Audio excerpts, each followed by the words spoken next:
एक गांव था, नाम था ढोलकपुर। बड़ा ही शांत और सुंदर गांव था।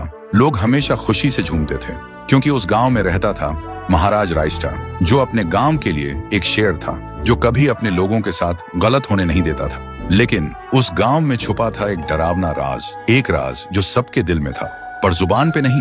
गांव के बीच एक सूखा हुआ पेड़ था जिसे लोग कहते थे श्रापित पेड़।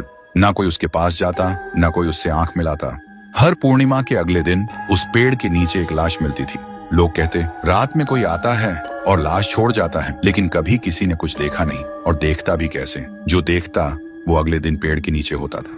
एक दिन रायस्टार ने ठान लिया, बस अब और नहीं, इस राज का अंत मैं ही करूंगा, क्योंकि ढोलकपुर का नाम मिट्टी में मिल रहा था। फिर एक पूर्णिमा की रात रायस्टार चुपके से जाकर पेड़ के पास बैठ गया। रात के 2 बजे एक आवाज आई, ठुंग ठुंग ठुंग ठुंग ठुंग ठुंग ठुंग ठुंग ठुंग सहूर।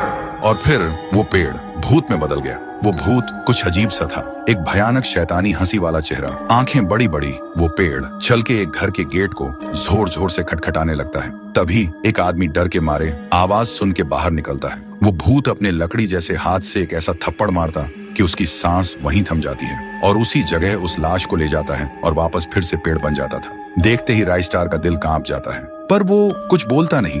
सुबह लोग भीड़ में जमा हुए और रायस्टार ने पहली बार उस पेड़ से बात करने की कोशिश की। पेड़ के अंदर से एक आवाज निकली, क्या तुम सब भूल गए मुझे? रायस्टार बोलता है, तू कौन है? पेड़ बोलता है, मैं हूँ ठुन ठुन ठुन साहुर। एक वक्त था जब मैं भी इस गांव का एक प्यारा सा बच्चा था, लेकिन 100 साल पहले मुझे इसी पेड़ से रस्सी बांधकर उल्टा लटका दिया गया, गांव वालों की आंखों के सामने, और मेरी मौत को तमाशा बना दिया गया, सिर्फ इसलिए क्योंकि मैंने एक राज देख लिया था जो लोग छुपाना चाहते थे।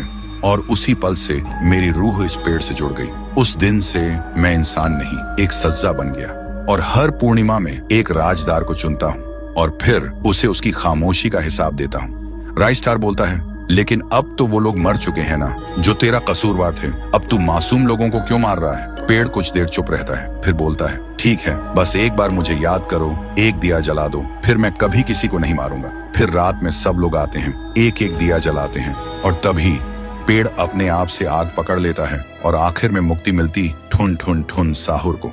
उस दिन के बाद गांव में कभी कोई लाश नहीं मिली। हर पूर्णिमा में लोग एक दिया जलाकर उसकी यादों को जिंदा रखते हैं, क्योंकि अगर भूल गए तो सपने में एक आवाज सुनाई देती थी, ठुंग ठुंग ठुंग ठुंग ठुंग ठुंग ठुंग ठुंग ठुंग सहूर।